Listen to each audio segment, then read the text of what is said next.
Hey, well, hello there, my friend. Cheers, and welcome to another edition of Coffee with Kelly, our super casual parenting chat I host right here every week, answering questions that you've submitted either via the comments, through DMs, or using the hashtag Coffee with Kelly across social media. And before I get into it today, I just want to make sure that you know that I deliver. So you don't have to wait for notifications. You don't have to wait for it to show up in your social media feeds. Click the link in the description and I will deliver new episodes straight to your inbox every week so you don't miss one. I'm really excited for today because I think it's going to be great for anyone with kids in like the under 5 set, because we're talking picky eating, power struggles, and then a couple strategies on how to keep our kids occupied indoors, because we're kind of, I guess it depends on where you are, but where I am, we're kind of in the weird like limbo season where you can't play outside all the time and kids and us are getting tired of playing inside all the time. So some strategies for that. So diving right into it, our first question comes from Kristen via Instagram, and she asked, my son is very picky about what he wants to eat, which is a new problem around here. Just means we try a little bit of everything and prepare to be spat on. Yeah, no kidding, right?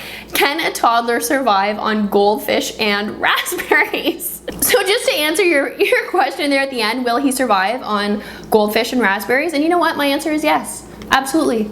He will totally survive on goldfish and raspberries. I'm sure many a child has survived off goldfish and raspberries as we're working out the kinks of this phase that they're in. Because really, picky eating, it's just a phase. It is really just a phase, and I think the biggest thing we can do to help in this situation is just to kind of back off a bit and relax. So really, in the grand scheme of things, for me, the way that I kind of keep it in check and get myself to chill out when I need to chill out is just to remember, okay, I'm trying to teach them about having a healthy relationship with food, number one, and number two for me is helping them learn to trust themselves and manage their own appetite. I just take a really relaxed approach to it, because I feel like the more that we stress and the more that we obsess, the more they see us stressing and obsessing, and the more they make that connection between stress and obsession and food. And that is an association I absolutely do not want to create with my kids. So the way that I see it is I am responsible for providing healthy meals, providing healthy options, and it's my kids' responsibility to decide how much they're going to eat or if they're going to eat at all. And then I need to honor that. And I know it can be so hard. And it absolutely falls into that category of things that are simple in theory. Like, oh yeah, it's just that simple, eh, Kelly? Like providing healthy food and just letting your kids decide how much they're gonna eat. Well, yeah, in theory it is that simple, but it's hard in practice because we care, right? We want our kids to be healthy. We want them to eat well-balanced meals. Our good intentions can then sometimes cross the line into becoming really controlling and really obsessive and really stressed out about food. I'm absolutely not saying that's your case, Kristen, at all. I just know, like, I've been there. I've totally been on that road, worrying that my kids aren't eating enough vegetables and freaking out about it. So a couple of practical strategies to kind of help you through as you're trying to navigate these picky eating waters is, the biggest thing for me, honestly, is just to keep in mind that healthy eating habits cannot be won by force.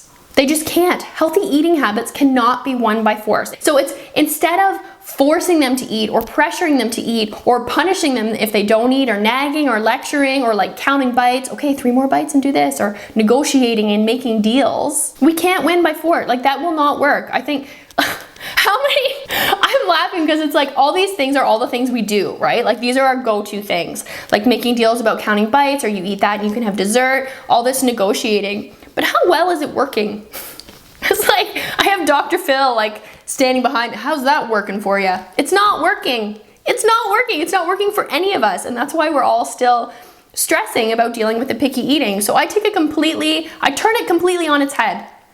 I completely back off all of that stuff. There's no negotiating, no lecturing, no counting bites, nothing. For me, it's about getting them to want to eat the food, getting them to want to join in on meal times. So it's their decision and not something that I'm forcing them to do, or they feel coerced into doing that, because that's just, nobody likes feeling like that, right? One way that I do that is including my kids in meal prep, as stressful as that is, because as soon as I say that, it's like, it's hard. It's hard when you want to bake a cake, or I never bake cakes. I don't know why I said that. It's my son's birthday today, so maybe I have cakes on the brain, but I'm buying it. I'm not making it.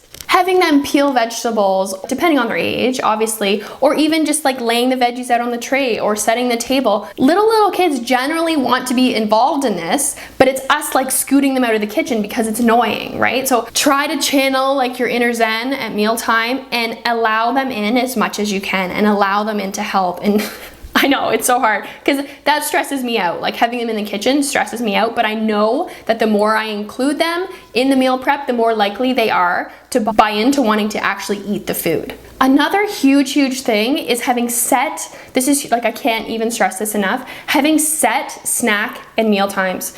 Because, oh my gosh, it's like, I'm sure you've been there, right? Where your kids are just hungry all day. They just want to eat all day long. And the more we allow them to just eat all day long, the less likely they are to actually want to sit down and eat a meal. And this will depend a lot too on your personal culture, because some cultures don't sit down and eat 3 square meals a day. So just keeping in mind your own cultural practices, your own cultural norms, what kind of habits you would like to have around mealtime. So just setting specific snack times and meal times, it does a couple of things actually. So number one, it sets up a routine so your kids know what to expect. They know what is coming next. The other thing, it allows them time to actually be hungry.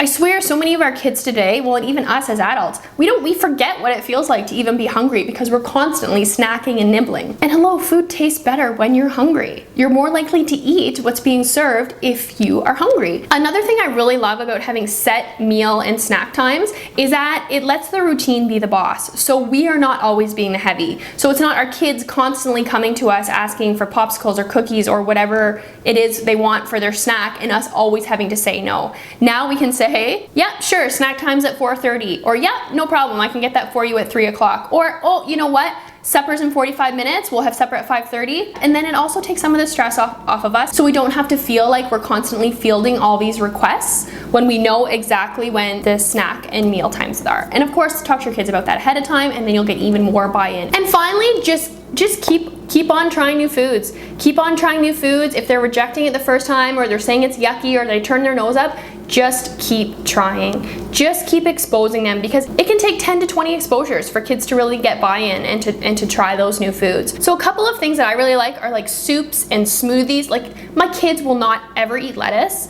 but if I make a green smoothie, they're all over it. So sometimes it's just altering how you're giving them the food. So like soups, smoothies, sandwiches are such good options. Things like quiches or frittatas where you can blend a whole bunch of different foods and a bunch of different tastes. I find those really helpful at introducing new foods. Other things you can do is just try different shapes, and like I am not Martha Stewart at all, but just simple things like sticks or chunks or cubes, just altering how it's served to them. As well, try healthy dips. I'm all about the healthy dips, whether it be hummus, whatever you can decide to get your kids eating their veggies. Another thing with entree type foods is trying frying, roasting, broiling, baking. You can cook a potato like 50 million different ways. So it's just about changing it up and serving it different ways and letting them decide. I know that's the hardest part, letting them decide. So just keeping the big picture in mind of them developing a healthy relationship food, and that healthy relationship cannot be won by force. So just standing back every time we feel like nitpicking or counting bites or nagging or lecturing or reminding because we know, well, it's not working.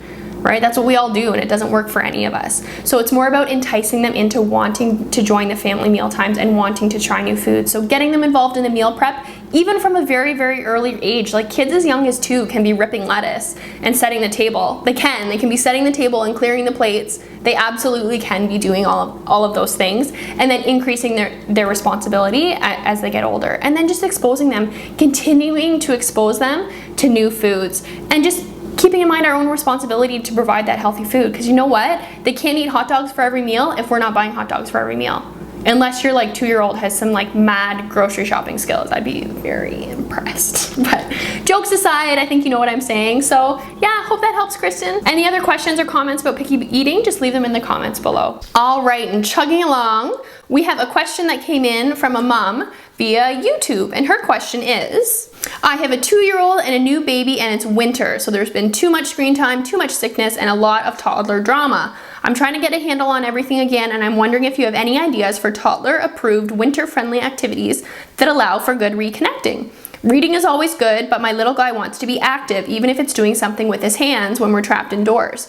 General tips on parenting through power struggles with a 2-year-old would also be appreciated. First off, just off the top, I would just encourage you to go easy on yourself. It sounds like you've got a lot on your plate. There's a lot going on. And in our house, when it's sick time is screen time all the way. Like, I think we need to cut ourselves some slack with the whole like screen time business. It seems to be one of those like buzz things lately that can get a lot of us anxious and worked up if we feel like our kids are watching too much. But just, it's okay. It's okay. You know, when people are sick, you gotta do what you gotta do. So, and I'm wishing you wellness. I'm hoping that as the good weather comes, things start to get a little bit easier and all our little people, and us for that matter, get a little bit healthier. So props to you, mama, for getting through, especially with, sounds like 2 under 2, busy. Been there, girl, been there. So for me, I really love the idea of reconnecting with our 2-year-olds. Our oldest children who have suddenly been dethroned by a new baby is by doing activities at their level that are appropriate for their age. And I like that for a couple of reasons because, well, I know I was there, is you kind of feel guilty sometimes, right? Like, especially having all of that one-on-one time, that physical one-on-one time with a new baby, sometimes we can feel like we need to be extra babying our toddlers and matching that cuddle time minute for minute to keep things equal. But that can kind of make them want to feel like, okay, in order to belong or have mom pay attention or have mom want to spend time with me, I need to be more babyish. And we can see some regression sometimes, right? Our kids can kind of go back because they think, okay, if I want to connect with mom, I need to kind of go back in time a bit and be a little bit more babyish. But we absolutely don't have to do that. We can reconnect with them at their level, doing activities that are appropriate for their developmental stage, which is also great for showing them that they don't have to compete with their sibling. Because they're separate. They're totally separate. Okay, baby has lots of mom one-on-one cuddle time, feeding time, sleeping time, all of that special one-on-one closeness. But I'm a big boy and mom and I connect through painting and drawing and doing activities. So it decreases the level of competition with the sibling. By doing that and taking that approach from the beginning, you're decreasing the chances of developing really serious sibling rivalry because your toddler sees, you know what, I'm important. I don't need to compete with my baby brother or sister because mom and I have our own thing. A couple of ideas that I see it's actually through Instagram. I see in my Instagram feed all the time. There is a mom, so her handle on Instagram is Busy Toddler, and she has the most amazing activities for toddlers, and like, she blows me away. She absolutely blows me away with her really fun, easy activities. Like, you don't have to go out and buy a bunch of crap. It's all like stuff that you would already have in your home. So I'll link to her Instagram feed below. She also has a website because she literally has hundreds and hundreds of ideas that would be way better than anything that I personally could come up with. So I'm gonna send you to her because her activities, they're absolutely amazing. Another really cool idea, not something that I've tried personally, but it's kind of on my radar, I've been thinking about it, is getting a kids subscription box. There are so many different options for subscription boxes where and it's kind of cool, right? So your son would get a little box in the mail with different crafts and different activities that you could then do together. So a couple of brands that I've seen floating around, Curiosity Box is one, Crate Joy, and then there's also Hello Subscription. So I think Hello Subscription, it gives you a list of all the different subscription boxes. Again, I haven't personally tried any of them, but they look super cool. So I would definitely check out Busy Toddler and then look at different subscription boxes because I think that would be pretty fun. Getting his own package in the mail every month full of crafts and activities that are just for the two of you to work on together. And power struggles. It totally ties into what we were talking about earlier with picky eating, just that like banging of heads, right? And the way that I look at power in general with our kids, when we start seeing them fighting us on things like not wanting to put the boots on or not wanting to eat a certain thing, that's their way of saying that they want to have more control and more power over what's going on in their day-to-day life. So I always see that as a sign that they're ready for more independence. So this just happened to me actually a couple weeks ago with my youngest, just not wanting to get dressed and like getting his pants on was like a nightmare. So that was my trigger to see like, you know what? I bet he's ready to do this all on his own. And now we've started the process of getting him independently dressing, and mornings are so much easier just by noticing, okay, wherever there's a fight, that's a sign that they're ready for more independence. It's kind of, I'm smiling because it's a huge milestone. It's a massive, massive milestone. It's exciting for our kids, but it can also be a struggle for us as parents, because suddenly it's like, okay, I used to do everything for them. I used to put him in his car seat, and I used to get him dressed, and I used to get his food, and I used to clear his plates, but now he's fighting me on everything. How do I now start winning his cooperation without us beating our heads together? So the biggest thing I would do is pick one thing. So power struggles are a really massive topic, and they can show up in so many different ways. So I would just pick the one thing, the one struggle, whether it's brushing teeth or whether it's getting coats on in the morning, whatever that is, and tackle that one thing at a time. So what I would maybe recommend is, and this is for everyone watching too, list your biggest power struggles in the comments below. Let me know your biggest power struggle. What specifically is driving you absolutely bonkers? And then maybe I can do a power struggle video where we bang off like how to deal with toothbrushing, morning routine, all of those things. I don't know, I think that would be kind of fun. So yeah, pick one. Pick one to deal with. And I don't know specifically what power struggle you are dealing with, so I'll just give a couple of just general tools that could work in a variety of different power struggle situations. So the biggest one is don't fight with them. Do not fight. And I know it's so hard because you just want to, they say no and you want to say yes, and then it's just back and forth. So I just kind of withdraw. So if he's not wanting to put his coat on in the morning, that's fine. I honestly, I don't make him. He can get in the car with no coat on. I'll of course throw it in his backpack so he's not cold at recess. But I just don't push it. I just do not fight, because the more you fight, if you have a power kid, they're just gonna fight right back and things will just get worse and worse and worse. So I would just withdraw from conflict. And when sometimes if they're wanting a fight, if they're like, okay, wait, mom, this is when we usually do our back and forth, I'll just say, I love you too much to fight with you. That's one of my favorite lines. I love you too much to fight with you. I'm not gonna fight with you about this. I'm not willing to fight with you over a coat. I'm not willing to fight with you over boots. And that can sometimes get them like, okay, mom doesn't actually want to fight with me. And lots of times then they'll just do it on their own. Another big one for me is letting routines be the boss. Our kids, when they get into this power age where they want to have more control, they hate being told what to do. They hate being told what to do. But we, of course, still need to guide them and get them to school on time and get them to the doctor's appointment on time and get them to hockey practice. So that's where routines are huge. So something as simple as using a timer, especially with something that's based on routine. So morning routine, starting to use a timer totally changed everything for us, because we found like we were constantly after our kids. Okay, breakfast is done, get your clothes on. Okay, trying to keep that train chugging in the morning. So what we did, instead of having all those verbal reminders, which was essentially nagging, we were nagging our kids into getting them to do what we wanted, which wasn't going well. So we just used a microwave timer. So our kids knew that, okay, breakfast was done when the microwave timer went. Okay, when the microwave timer goes, that's when we start to get on our boots and coats. And it just kind of set that routine. So they had a reminder that wasn't coming from us, and it really helped chug things along, because they didn't feel so much like they were being told what to do. Of course, they were still fitting into our master plan of getting out the door on time, but they didn't feel pressured or nagged into doing it. It was amazing. It was a total game changer. Another really good one is deciding what you will do. I think so often we're trying to get our kids to do things. We're trying to coerce them into doing things.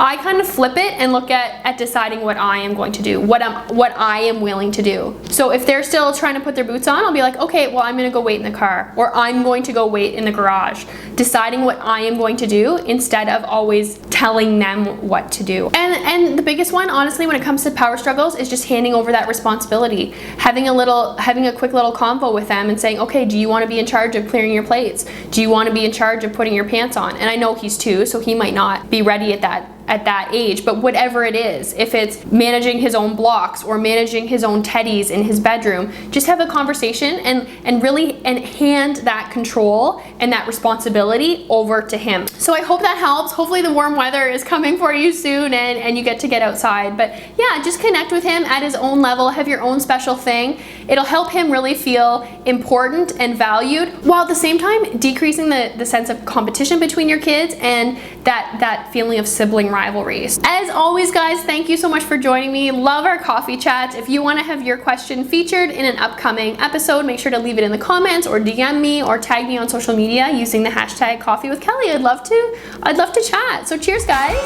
See you next week.